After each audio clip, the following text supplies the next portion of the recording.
Hi, good evening all of you. आप सभी का इस ऑनलाइन प्लेटफॉर्म में स्वागत है। और प्यारे स्टूडेंट्स, आज हम बात करेंगे रीडिंग कम्प्रहेंसिव की पार्ट नंबर 2 की। यानी आज हमारा लेक्चर नंबर 2 जो है उसमें हम कुछ बात करेंगे कि उसके रीडिंग कम्प्रहेंसिव जो है या कम्प्रहेंसिव जो है उसके अंदर किस प्रकार से हम मोस्ट जो हमारे बिंदु है या मोस्ट इम्पोर्टेंट जो एलिमेंट्स है उसको फाइंड आउट करें।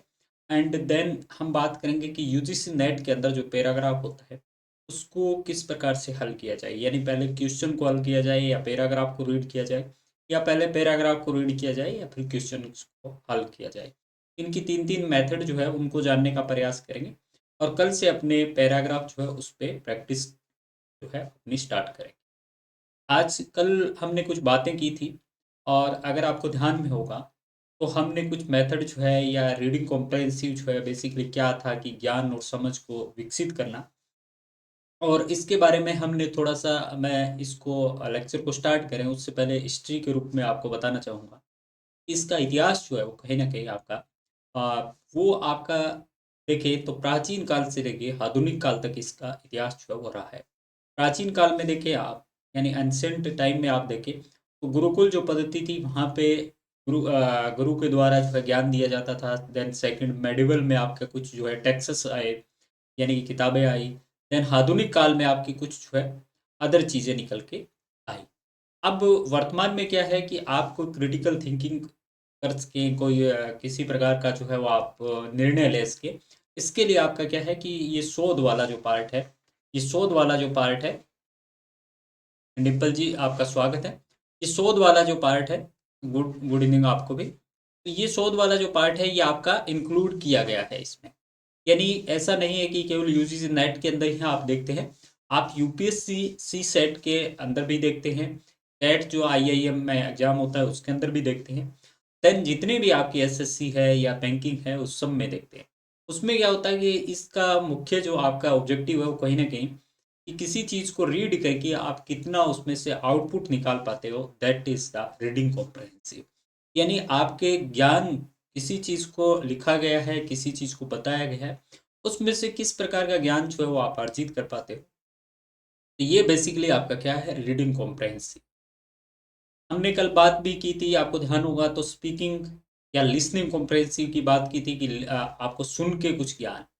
तो इस जैसे कि टोफल वगैरह है या आपका आईलैट्स वगैरह है, उसमें कुछ इस तरह के जो होते हैं जिसमें लिसनिंग करके भी कॉम्प्रहेंसिव जो है उससे आपके निकाले जाते हैं, आउटपुट जो है वो आपके निकाले जाते हैं, आंसर जो है आपके निकाले जाते हैं। यहाँ पे केवल रीडिंग कॉम्प्रहेंसिव जो है वो अपने को दिया है, यानी पढ़ के चीज़ों को एक पैराग्राफ दिया जाएगा और उस पैराग्राफ को रीड करके और उसमें से आपको क्या निकालना है, आउटपुट निकालना है। That is the reading comprehensive. ये यूजीसी का एक पैटर्न। पहली चीज तो आपको ये ध्यान में रखनी है कि केवल और केवल रीडिंग कॉम्प्रहेंसिव यहाँ पे है। अपने को एक गद्यांश दिया जाएगा, अपने को एक बोध दिया जाएगा, अपने को एक कॉम्प्रहेंसिव दिया जाएगा। उसको रीड करके उसके अंदर से क्या क्या चीजें जो है वो हो सकती है या किस तरह के क्वेश्चन पूछे गए हैं उनका आंसर अपने को देना है। और बेसिकली इसमें 5 सवाल जो है वो आपके आते हैं। अपने थोड़ा सा कल जो अपने डिस्कशन किया था, तो कल वाला लेक्चर जिन स्टूडेंट ने नहीं देखा है पहले कल वाला लेक्चर देखें, तभी आप जो है आज वाले पे अपने उस चीज़ों को समझ पाएंगे। तो अपने स्टार्ट करते हैं आज की अध्ययन बोध की जो आवश्यकता है, यानी नीड जो है, इस चीज़ की नीड जो है वो एक्चुअल में क्यों हुई, आपकी नीड जो है वो एक्चुअल में क्यों हुई।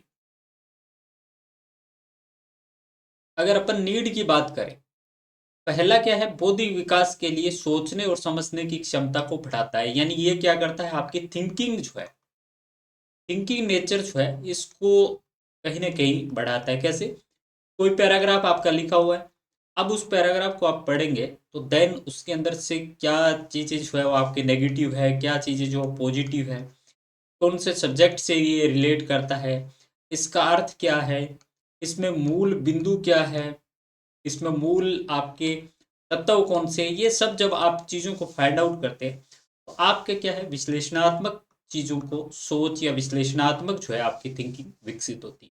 तो अध्ययन बोध की आवश्यकता जो है या आपको कॉम्प्रहेंसिव जो है इसको लाने के पीछे यही था कि आपका बौद्धिक विकास जो है, बुद्धि का जो विकास है उसको इंक्रीज करना। यानी आपके सोचने और समझने की जो एक कह सकते हैं कि एक जो लेवल था, उस लेवल को हाइप करना, उस लेवल को बढ़ाना इसका मुख्य उद्देश्य है। उस लेवल को बढ़ाना जो है इसका मुख्य उद्देश्य है। सेकंड की अपन बात करें तो शिक्षा में सफलता के लिए, यानी सभी विषयों में पाठ्य पुस्तक जो है वो समझना आवश्यक केवल रटने से आगे ले जाता है। यानी हम क्या करते हैं कि अगर पैराग्राफ हमें नहीं दिया हुआ था तो या तो ऑब्जेक्टिव हमारे पास में क्वेश्चन होते या सब्जेक्टिव होते, तो देन अपने क्या करते हैं, रटने की जो पद्धति है उस पे चलते, यानी बार बार किसी चीज को पढ़ना और उसको वैसा का वैसा एग्जिस्ट अपने दिमाग के अंदर डाल देना, दैट इज कॉल्ड द, उसको कह सकते हैं रटना। तो ऐसी पद्धति से बचाने के लिए और थिंकिंग को डेवलप करने के लिए आपका अध्ययन बोझ जो है या रीडिंग कॉम्प्रहेंसिव जो है वो लाया गया था। अब जितनी भी आपकी प्रतियोगिता परीक्षाएं हैं, चाहे आप यूपीएससी की बात करें, यूजीसी नेट की बात करें, सेट की बात करें, सी टेट की बात करें, कैट की बात करें, यूपीएससी की यूपीएससी जो है, यूपीपीसीएस जो है, इन सब में क्या है कि ये रीडिंग कॉम्प्रहेंसिव जो है वो दिया जाता है, ताकि कल को आप जब किसी पोजीशन पे जाएं, यानी आप लेक्चर के अंदर जाएं, असिस्टेंट प्रोफेसर के अंदर जाएं, या किसी में भी जाए, तो आपके अंदर कम से कम थिंकिंग होनी चाहिए, क्रिटिकल थिंकिंग होनी चाहिए। आप किसी चीज़ का विश्लेषण कर सके, ऐसी थिंकिंग आपके अंदर होनी चाहिए। और वो थिंकिंग कब होगी, जब आप इस तरह की रीडिंग कॉम्प्रहेंसिव जो है उसको बार बार सोल्व करेंगे, तो आपकी थिंकिंग जो है वो क्या होगी, इंक्रीज होगी। तो इसी सोच को और इसी को माइंड में रखते हुए आपकी जितनी भी कॉम्पिटिटिव एग्जाम है उन सब में इसको लागू किया गया। प्रशासनिक और व्यावसायिक जीवन में, यानी प्रशासनिक और व्यावसायिक जीवन में आपको कोई रिपोर्ट दे दी गई, आपको कोई नीति दस्तावेज दे दिए गए, कानून जो है उसको समझना है। अब मान लो कोई आपने आपके पास में कानून है और कोई ऐसी क्रिटिकल थिंक जो पोजीशन क्रिएट होती है कि जैसे कोई मृत्यु दंड दिया जाना है, आपके पास में सारी चीजें हैं, सारा कानून है, सारी उस घटना से संबंधित रिपोर्ट है। अब आपको क्या करना है, उसको पढ़ना है, पढ़ के उसमें क्या नेगेटिव पॉइंट है, क्या पॉजिटिव पॉइंट है, और कैसे उसका सर्वोत्तम आउटपुट जो है वो लिया जा सकता है। इसके लिए आपका प्रशासनिक और व्यावसायिक जीवन में भी इसका महत्वपूर्ण रोल है। भाषा दक्षता के विकास के लिए, यानी इसमें क्या होता है कि आपको अलग अलग प्रकार के जो वर्ड है वो वर्ड मिलेंगे। अगर इंग्लिश में है तो इंग्लिश के वर्ड मिलेंगे, हिंदी में है तो हिंदी के कुछ ऐसे वर्ड मिलेंगे जिससे आपकी क्या होगी कि भाषा की दक्षता जो है वो आपकी इंक्रीज होगी। आलोचनात्मक सोच को विकसित करना है, यानी सही गलत जो है उसके अंतर को, जैसे हमने अभी किया, कहा था कि मृत्यु दंड देना, तो आलोचनात्मक सोच होगी, मीन्स किस व्यक्ति को दंड दिया जाना है, किस व्यक्ति को नहीं दिया जाना, ये आपके अंदर सोच होगी। तो अध्ययन बोध की आवश्यकता के बारे में कई बार जो है क्वेश्चन पूछा जाता है कि अध्ययन बोध की आवश्यकता निम्न में से कौन सा ऐसा रीजन है जो आपका सही नहीं है, या ऐसे कौन से रीजन है जो आपके सही है। आपको ये कम से कम 6 बिंदु जो हमने बताए हैं, ये 6 बिंदु आपको ध्यान में रखने हैं कि कुल मिला के आपका जो ज्ञान है उसी ज्ञान को कुछ इनहेंस करना, विश्लेषणात्मक सोच के साथ में, आलोचनात्मक सोच के साथ में, अपना जो पूर्व ज्ञान है उसको और ज़्यादा इंक्रीज करना डे बाय डे, ये आपके अध्ययन बोध की आवश्यकता या इसकी रीडिंग कॉम्प्रेसिव जो है इसकी नेसेसरी आवश्यकता इसीलिए मानी गई है। आई थिंक ये रीडिंग कॉम्प्रेहेंसिव जो है वो आपकी समझ में आ गया होगा कि रीडिंग कॉम्प्रेहेंसिव जो है वो हमारी जो क्रिटिकल थिंकिंग है उसको इंक्रीज करने के लिए, और जो हमारा पहले का ज्ञान है उसको भी इंक्रीज, उसको बढ़ाने के लिए आपका क्या किया जाता है, अध्ययन बोध को अ, जो है उसकी स्टडी की जाती है, उसका अध्ययन किया जाता है। अब चलिए नेक्स्ट अपन बात करते हैं और नेक्स्ट देखते हैं कि आपका जो ये कॉम्प्रेहेंसिव जो है इसमें कई सारी आपकी श्रेणियाँ होती है, यानी कई सारी जो है इसकी श्रेणियाँ होती है, यानी कुछ मुख्य मुख्य कौन सी है। जैसे पहला है मुख्य विचार या केंद्रीय भाव, यानी मेन आइडिया और सेंट्रल आइडिया अप्रोप्रिएट, यानी कोई गद्यांश आपको दिया गया है, कोई बोध आपको दिया गया है, उस गद्यांश या उस बोध में से उसका मेन आइडिया क्या है, मुख्य विचार क्या है। जैसे मान लो जलवायु है, सपोज दैट जलवायु परिवर्तन पे आपको दिया गया है, तो जैसे ही पूरा पैराग्राफ है जो किससे रिलेट है, जलवायु से रिलेट है। अब ये तो क्या होगा, इसका मुख्य विचार होगा। केंद्रीय भाव यानी जलवायु परिवर्तन जो है वो मुख्य रूप से कह सकते हैं कि हम कार्बन डाइऑक्साइड जो है उसकी वजह से हो रहा है। तो कहीं ना कहीं मेन जो फोकस है, जो आपका केंद्रीय जो भाव है, सेंट्रल जो भाव है वो कहाँ पे है, कार्बन डाई पे, जो कि मुख्य विचार क्या है आपका, जलवायु है। उपयुक्त शीर्षक यानी फैक्ट बेस्ड क्वेश्चन भी आ सकते हैं इसमें। आइडिया ऑफ एप्रोप्रिएट यानी उपयुक्त शीर्षक क्या है, शीर्षक भी वही जलवायु हो जाएगा आपका। इसमें मूल जो तथ्य है वो कौन कौन से हैं, तथ्य आधारित प्रश्न हो सकते हैं, अनुमान आधारित प्रश्न इसमें हो सकते हैं, यानी गद्यांश जो है उसमें कुछ बातों का अनुमान हम लगा सकते हैं। अनुमान कब लगाया जाता है, जब हमारे पास में, कल हमने पढ़ा था इन्फ्रेंस, आपको यह ध्यान में होगा, तो इन्फ्रेंस पढ़ा था। इन्फ्रेंस में क्या था कि हमारे पास में पहले से ज्ञान जो था प्लस कुछ अनुमान लगाना या आइडिया लगाना, पहले के ज्ञान में कुछ अलग अपना आइडिया लगाना, that is called the inference. Inference या निष्कर्ष पे आधारित भी हो सकती है कि क्या सत्य है क्या असत्य है। लेखक का दृष्टिकोण, उसका भाव और उसका एटीट्यूड, यानी लेखक जो है वो क्या चाहता है, उसका भाव क्या है, उसका भाव जो है वो क्या है, उसका भाव नेगेटिव हो सकता है, उसका भाव जो है आपका पॉजिटिव हो सकता है। इससे संबंधित भी क्वेश्चन आते हैं। शब्दार्थ यानी कुछ शब्दों के अर्थ जो है दिए जाते हैं, शब्दों के अर्थ जो है वो दिए जाते हैं। कथन सही गलत या कथन मिलान भी आ सकता है, यानी कौन सा कथन सही है, ट्रू फॉल्स आ सकता है। आपका मैच मैच द फॉलोइंग आ सकता है कि इसका इसके साथ मिलान कीजिए, इसका इसके साथ। कारण और परिणाम जो कॉज और इफेक्ट पे क्वेश्चन आ सकते हैं। गद्यांश की प्रकृति यानी नेचर को लेके, उसकी शैली को लेके क्वेश्चन आ सकते हैं। आलोचनात्मक और मूल्यांकन प्रश्न जो है वो आपसे पूछे जा सकते हैं। यानी ऐसा नहीं है दोस्तों कि रीडिंग कॉम्प्रहेंसिव जो है उसमें केवल और केवल एक तरह के क्वेश्चन आएंगे, उसमें इन सब जो आपके सब पॉइंट्स है उनसे रिलेट क्वेश्चन आ सकते हैं। यानी क्या उसका मुख्य विचार है, क्या उसका शीर्षक है, क्या उसका अनुमान लगा सकते हैं हम, क्या लेखक का दृष्टिकोण है, क्या सही गलत है, क्या कारण और परिणाम है। तो ये सब बातें जो है वो कहाँ पे दिखाई देती है हमें, एक रीडिंग कॉम्प्रहेंसिव के अंदर जो है वो आपकी सब बातें आपकी दिखाई देती है। तो आई होप यहाँ तक के जो है कोई कंफ्यूजन आपके नहीं होगा। अब नेक्स्ट अपने चलते हैं और नेक्स्ट बात करते हैं कि नेक्स्ट इसमें क्या क्या हो सकता है बोध के अंदर। बोध के अंदर अगर बात करें हम मुख्य श्रेणियों की, तो जैसे एक मॉडल गद्यांश हम आपके लिए लेके आए हैं जो यूजीसी स्तर का है। जैसे कि वर्तमान युग में ज्ञान के प्रसार में तीव्र वृद्धि हुई, सूचना और संचार प्रौद्योगिकी आईसीटी ने घर पे बैठे जो है आईसीटी ने शिक्षा का अधिक सुलभ और प्रभावी बना दिया। अब विद्यार्थी क्या करते हैं, डिजिटल माध्यमों के द्वारा घर बैठे अध्ययन कर सकते हैं। इसमें समय और स्थान की बाधाएं जो है वो आपकी कम हुई। हालांकि तकनीकी साधनों के अत्यधिक प्रयोग से शिक्षार्थियों में आत्म अनुशासन की कमी देखी जा सकती है। इसलिए आवश्यक है कि शिक्षा में तकनीक का उपयोग संतुलित रूप से किया जाए, ताकि शिक्षक और तकनीक दोनों मिलकर शिक्षण अधिगम जो है उस प्रक्रिया को सफल बना सके। तो अब आपने देखा कि मुख्य रूप से क्या है, ऑनलाइन शिक्षा से संबंधित आईसीटी की बातें की गई है। तो मुख्य विचार और केंद्रीय भाव अगर इसमें से हमें निकालना हो तो क्या आएगा, यानी इसका उद्देश्य जो है, मुख्य विचार और केंद्रीय भाव यानी गद्यांश का मूल मूल उद्देश्य क्या है, मूल उद्देश्य क्या है, तकनीक की आलोचना करना नहीं, शिक्षा में तकनीक के लाभ और सीमाएं बताना, ठीक है, पारंपरिक शिक्षा को बढ़ावा देना नहीं, जबकि ये क्या कर रहा है, ऑनलाइन शिक्षा को बढ़ावा दे रहा है। तकनीक को पूरी तरह से अपनाने पर बल ये भी नहीं है, क्योंकि यहाँ पे दिया गया है कि संतुलित प्रयोग इसका किया जाए।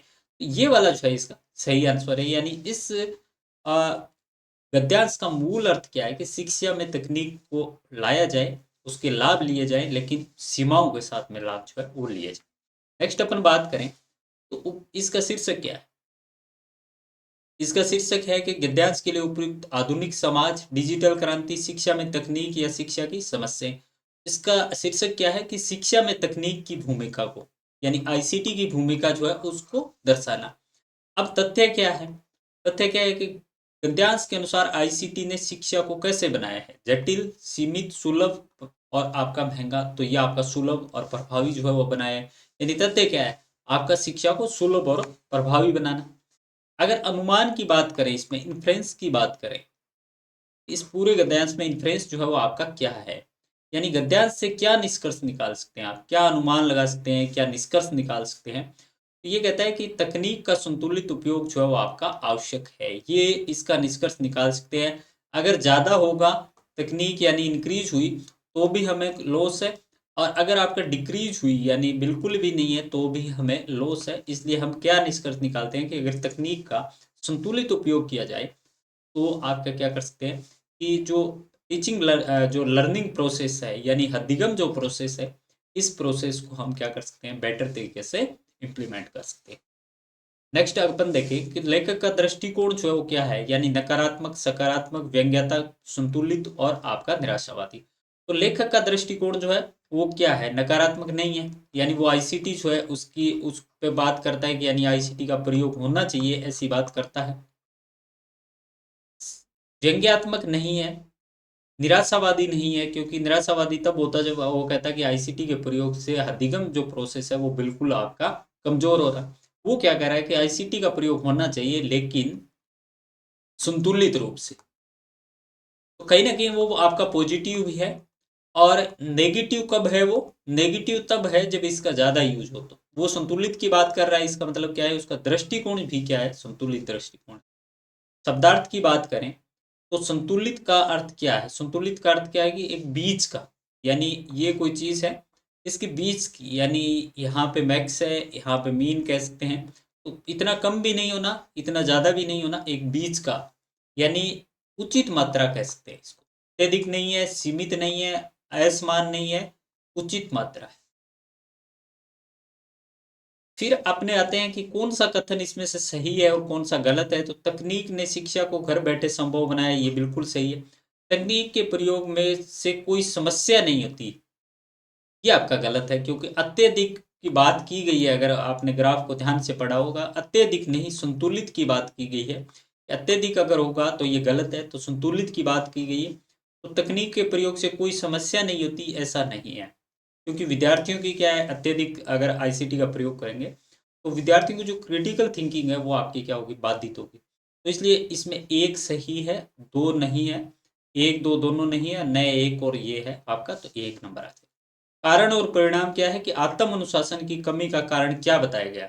आत्म अनुशासन की कमी का कारण यही बताया गया कि अत्यधिक अगर प्रयोग किया जाए, यानी तकनीक साधनों का अत्यधिक प्रयोग किया जाएगा, तो आपका क्या होगा, मिसयूज होगा, उसमें आत्मविश्वास की कमी आएगी। अब गद्यांश की प्रकृति या शैली कैसी है, यानी भावनात्मक, वर्णनात्मक, विश्लेषणात्मक और आपका कथा प्रधान। तो ये विश्लेषणात्मक है। विश्लेषणात्मक का मतलब क्या होता है, जिसमें विश्लेषण किया जाता है, जिसमें विश्लेषण किया जाता है कि क्या आपका सही है और क्या गलत है। ये विश्लेषण अगर जिसमें होता है तो विश्लेषणात्मक। आलोचनात्मक या मूल्यांकनात्मक पर्सन जो है वो है कि निम्न में से कौन सा कथन लेखक के विचारों का समर्थन करता है। तकनीक शिक्षा को नुकसान पहुंचाती है, शिक्षा केवल डिजिटल होनी चाहिए, शिक्षक और तकनीक का समन्वय जो है वो आपका आवश्यक होता है, ये इसमें बात की गई है। तो आप देखिए कि अभी जो हमने पैराग्राफ पढ़ा था उसमें हमने सारी बातें की है, एक एक के दो दो क्वेश्चन जो है वो सभी से, यानी उसकी प्रकृति को लेके बात की है, उसकी जो है उसके केंद्रीय बिंदु को लेके बात की है, उसके शीर्षक को लेके बात की है, और कई तरह की बातें जो है अपनों ने इसमें की है, कई तरह की बातें जो है अपनों ने इसमें की है।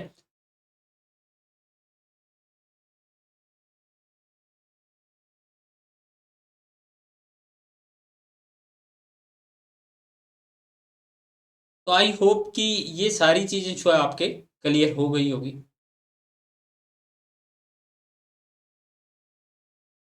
एक बार मेरे को कमेंट करके बताइए कि आप आपके पास जो है वीडियो जो है, वीडियो और ऑडियो जो है प्रॉपरली आ रहे हैं नहीं आ रहे।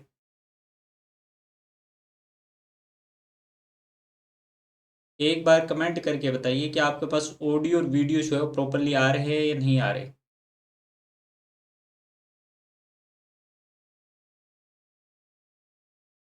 चलिए अपने आगे देखते हैं इसमें, और आगे देखते हैं कि यूजीसी के अंदर कंप्रेहेंसिव जो है उसको किस प्रकार से हल किया जाए। बेसिकली अपने क्या है कि यूजीसी नेट जो है उस पे फोकस करते हैं, तो उसमें किस प्रकार से इसको आपका एक जो हल किया जाए या सोल्व किया जाए उसके ऊपर बात करते हैं।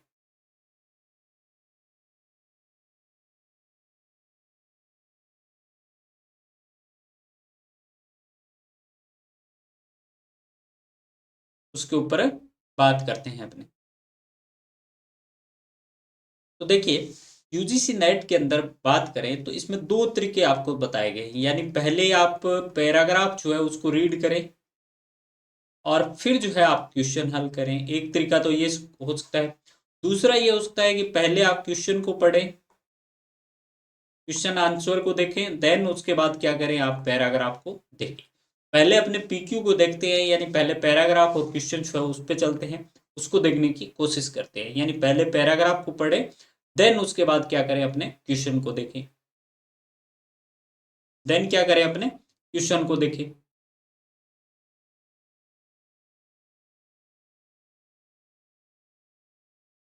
तो देखिए, पहले पैराग्राफ की बात आती है, तो पैराग्राफ जो है वो पहले पढ़े, पर्सन अपने बाद में पढ़े। यानी यूजीसी नेट के लिए रीडिंग कॉम्प्रिहेंसिव को हल करने के लिए आम तरीकों में से एक ये माना जाता है कि पहले आप पैराग्राफ को पढ़िए, उसके बाद क्या करिए, क्वेश्चन को हल करिए।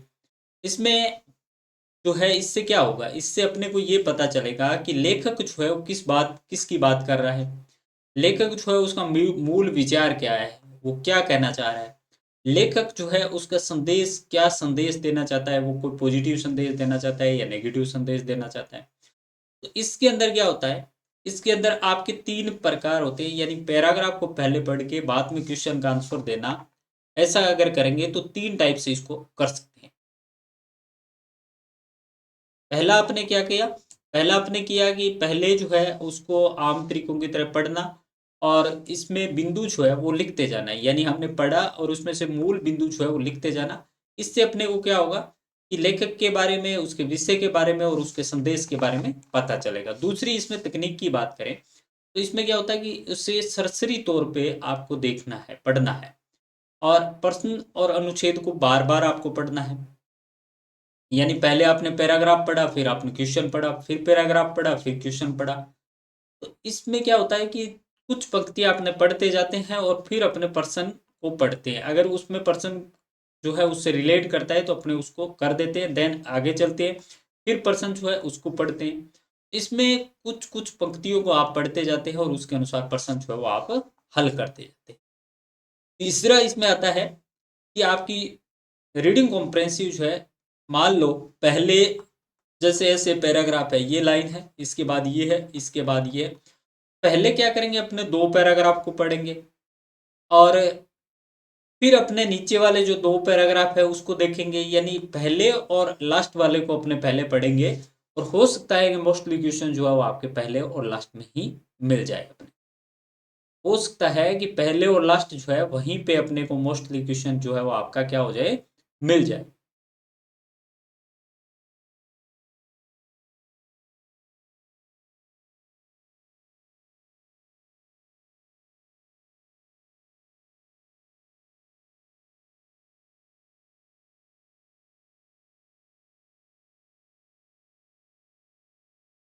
वहीं पे क्या हो, आपका मोस्टली क्वेश्चन जो है वो मिल जाए। अपन नेक्स्ट बात कर रहे हैं, तो क्या है, पहले क्वेश्चन को पढ़ें फिर पैराग्राफ को पढ़ें, ये दूसरी पद्धति है हमारे पास में। इस विधि से क्या होता है कि पहले अपने क्वेश्चन जो है उसको देखने का प्रयास करते हैं, देन अपने पैराग्राफ जो है उस पैराग्राफ की तरफ चलते हैं। यानी यहाँ पे क्या है कि ये विधि जो है आपकी समय कम लेती है, यानी टाइम कंज्यूमिंग जो है वो कम करती है। ये टाइम कंज्यूमिंग जो है वो आपकी कम करती है, बिकॉज इसमें पर्सन को पढ़ा और फिर आपने पैराग्राफ को पढ़ा, तो पैराग्राफ में जो लाइन मैच किया उसके हिसाब से अपने आंसर देते हैं। एक विधि तो ये है इसमें। दूसरी ये क्या है कि इसमें विकल्प जो है उसमें, पहले में क्या था कि केवल पर्सन को पढ़ना है और उसके बाद अपने को पैराग्राफ पे जाना है। दूसरे में क्या है कि जैसे ये आपका क्वेश्चन है, इसके ए बी सी डी जो है विकल्प, इन विकल्पों को भी पढ़ना है और क्वेश्चन को भी पढ़ना है, और इन सब के आधार पे क्या करना है, बाद में पैराग्राफ जो उस पे जाना है।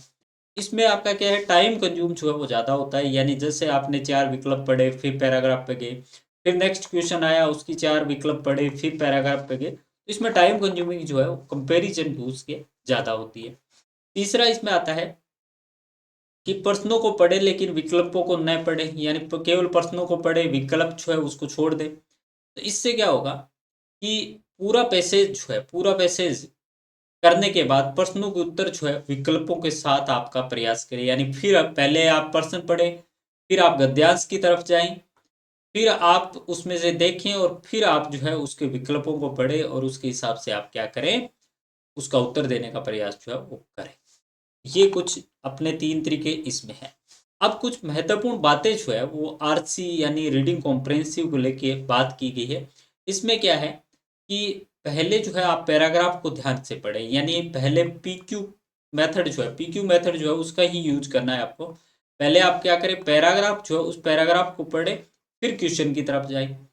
इसके बाद इसमें क्या होगा कि आपको कुछ शुरुआती जो क्वेश्चन है उसके आंसर मिलने की संभावना जो बनी रहती है।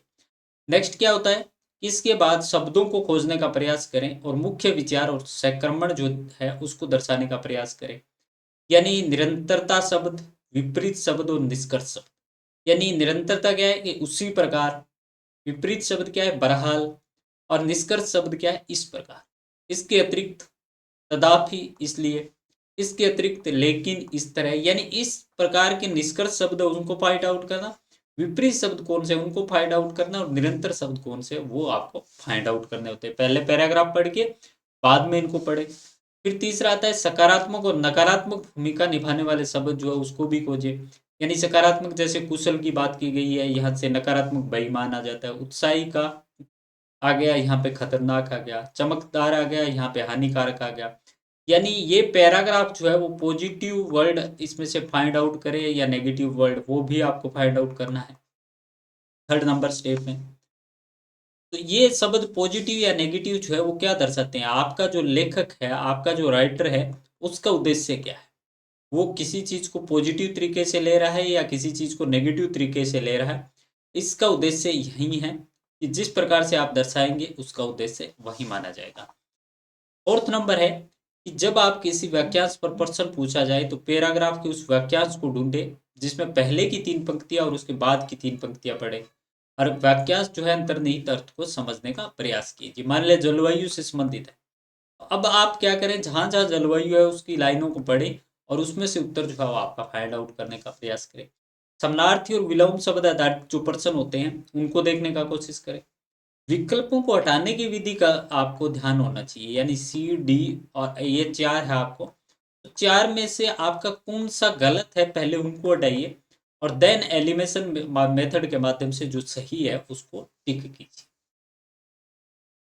सेवंथ नंबर और सबसे इम्पोर्टेंट जो पॉइंट है वो ये है कि जब भी आरसी यानी रीडिंग कॉम्प्रेंसिव के क्वेश्चन को हम हल करते हैं तो हम क्या है अपनी धारणा को लगा लेते हैं। अपनी धारणा यानी लेखक ये कहता है कि ऑक्सीजन जो है हानिकारक है।